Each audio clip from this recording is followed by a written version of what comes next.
Habari za mchana ndugu waandishi wa habari. Karibuni kwenye mdahalo wetu wa siku hii ya leo, ikiwa ni tarehe 3 ya mwezi wa 6 mwaka 2025. Nichukue nafasi hii adhimu pia kumkaribisha mtazamaji wa TTV anayetufuatilia kupitia akaunti yetu ya Instagram pamoja na YouTube kwa jina la Journalism TPC. Nikukumbusha tu kwamba nahodha wa mdahalo huu kwa siku hii ya leo ni mimi Gaudensia Zakayo, lakini siko peke yangu. Nipo na wawezeshaji wangu leo kutoka mkono wangu wa kulia pamoja na mkono wangu wa kushoto. Bila kupoteza wakati, nichukue nafasi hii kuweza kukaribisha kuanzia mkono wangu wa kushoto. Karibu. Asante mwenyekiti, lakini asanteni sana wajumbe wengine. Jina langu naitwa Elia Danieli. Kwenye mdahalo wa leo nipo hapa mbele yenu kwa niaba ya kama mwezeshaji. Kwa hiyo naombeni ushirikiano wenu katika mdahalo wa leo. Asante mwenyekiti. Habari za mchana ndugu waandishi. Kwa jina naitwa Elisi Mdui, ni mwezeshaji wa mdahalo wa leo. Asante. Habari za wakati huu ndugu waandishi. Kwa majina naitwa Veena Saidi, ni mwezeshaji wa mdahalo wa leo. Asante mwenyekiti. Habari zenu waandishi wa habari. Kwa majina naitwa Jackson Elias, pia ni mwezeshaji katika mdahalo huu. Asante. Asante. Tukianza kuidadavua mada yetu ya siku ya leo inayosema, je, vyombo vya habari vya sekta binafsi vina mchango mkubwa katika kukuza demokrasia kuliko vyombo vya habari vya kiserikali? Mada hii nitaifafanua kama ifuatavyo. Vyombo vya habari vya sekta binafsi ni vile vyombo vya habari ambavyo haviwasilishi au vyombo vya habari ambavyo havihusiani na serikali. Kwa mfano, vyombo vya habari vya mtu binafsi, mtu akiamua kuanzisha chombo chake cha habari mwenyewe na akaajiri watu wengine, hiyo ndio tafsiri ya maana ya vyombo vya habari binafsi. Lakini vyombo vya habari vya serikali ni vile vyombo vya habari vyote ambavyo vinahusianisha serikali. Kwa mfano, serikali ya Jamhuri ya Muungano wa Tanzania ikiwa na chombo chake cha habari, hiyo ndo maana halisi ya vyombo vya habari vya kiserikali. Yaani ni vyombo vya habari vinavyoihusisha serikali, kwa mfano TBC. Nahisi kufikia hapo kila mtu atakuwa ameelewa maana ya mada hii. Kwa hiyo ni wakaribishe wawezeshaji wetu wa siku hii ya leo pia waweze kuchangia mada zao, waweze kutoa mchango wao katika mada hii ya leo. Asante mwenyekiti kwa fursa hii tena. Kulingana na mada hapo mezani, je, vyombo vya habari vya sekta binafsi vina mchango mkubwa katika kukuza demokrasia kuliko vyombo vya habari vya serikali? Kwa upande wangu binafsi ninaona ni sahihi, kwa sababu tulianza na sababu moja hapo. Sababu ya kwanza, vyombo vya serikali vinaingiliwa kisiasa. Ukiangalia kuna baadhi ya vyombo vya habari vya serikali kama vile unaweza kumkosoa labda kiongozi yoyote wa serikali, kwa hiyo vinakuwa vinafuata ule mlolongo, yaani vinafuata mstari ambao umewekwa na serikali ili kutimiza kile ambacho wanakuwa wamekiangalia. Kwa upande wangu naona binafsi hapana, sio kweli. Asante ndugu mwenyekiti. Tukianza na mada yetu ambayo inasema, je, vyombo vya habari vya sekta binafsi vina mchango mkubwa katika kukuza demokrasia kuliko vyombo vya habari vya serikali? Nakubaliana na mada. Kwa kwanza na dondoo ya kwanza, vyombo vya serikali havina uhuru wa kufichua madhaifu na uovu ambao unaotokea katika jamii. Kutokana na ukianza kuangalia waandishi wengi wa habari ambao wanafanya kazi katika vyombo vya serikali huwa wanaogopa kufichua uovu na madhaifu, kwa sababu huwa wanaogopa kupoteza ajira katika utendaji wao wa kazi. Lakini dondoo yangu ya pili ni vyombo vya habari binafsi venyewe huwa vina uhuru wa kuandika story, kwa kuandika hengo tofauti tofauti. Venyewe ndio vinachagua hii story yangu niandikaje na hengo yake ikaaje.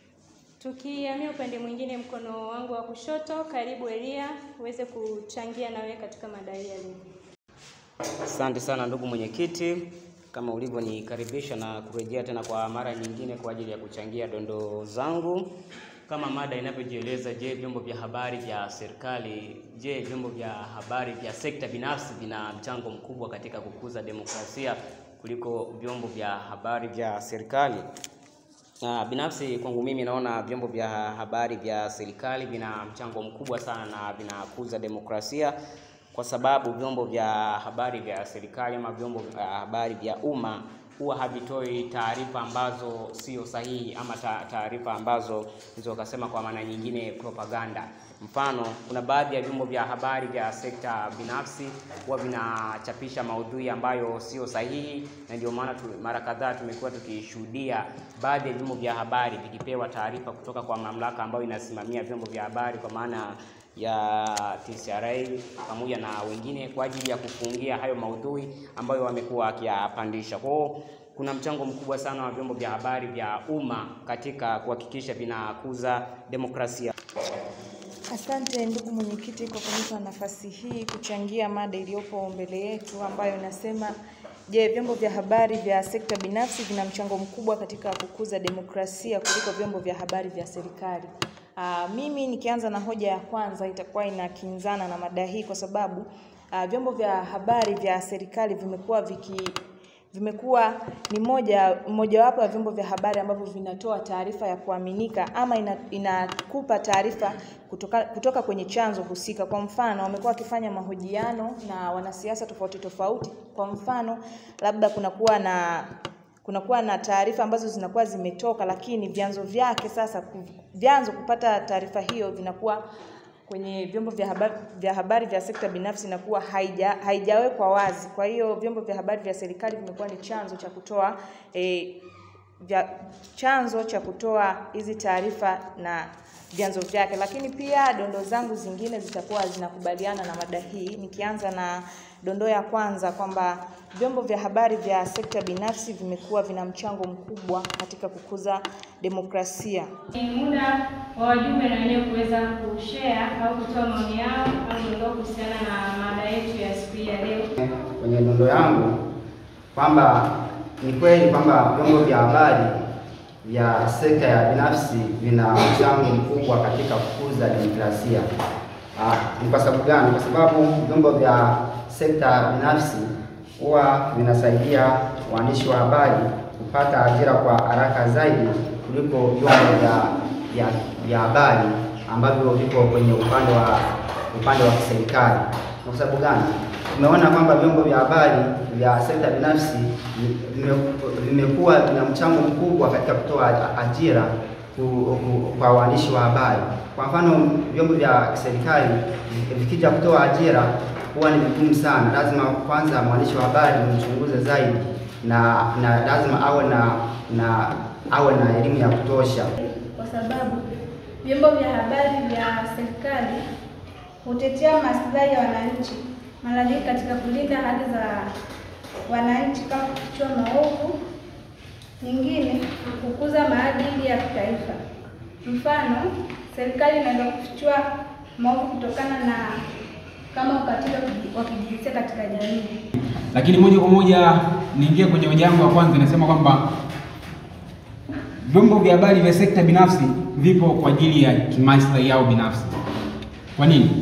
Ukijaribu kuangalia vyombo vingi vya habari vya sekta binafsi huaga vinatoa habari au vinatoa maudhui kutokana na kitu ambacho wao wataweza kunufaika. Kwa hiyo zile habari ambazo wao hawawezi kunufaika moja kwa moja huaga ni mara chache sana kuweza kuzitaja. Kweli vyombo vya sekta binafsi vina mchango katika kukuza demokrasia. Mchango wenyewe unakuja kutokana na ushindani wa kibiashara. Hizi sekta binafsi wengi wanakuwa wanafanya kazi zao ili kushindana na media nyingine au chombo kingine cha habari. Kuimarisha uchaguzi huru na wazi. Kwa mfano, kwa kampeni ambazo zinazoendelea za kisiasa, vyombo vya habari vya binafsi vina uwanda mpana au wazi wa kuripoti zile taarifa za kampeni za vyama tofauti tofautisha na hivi vyombo vya habari vya serikali. Asanteni ndugu wajumbe kwa kuweza kutoa dondoo zenu siku hii ya leo. Niwashukuru sana kwa kuweza kuungana nasi. Na kwa kuhitimisha tu niweze kuitambulisha mada kwa ajili ya wote. Mada yetu ya siku hii ya leo inasema, je, vyombo vya habari vya sekta binafsi vina mchango mkubwa sana katika kukuza demokrasia kuliko vyombo vya habari vya kiserikali? Ndio mada tuliyokuwa nayo kwa siku ya leo, lakini pia shukrani za dhati ziende kwa makamera person waliotufanya tuweze kuonekana tumependeza. Nikukumbusha tu kwamba unaweza kufuatilia maudhui bora kupitia mtandao wetu wa Instagram pamoja na YouTube kwa kuandika Journalism TPC. Nahodha wa mdahalo huu siku ya leo alikuwa ni mimi Gaudensia Zakayo. Niwatakie siku njema. Asanteni.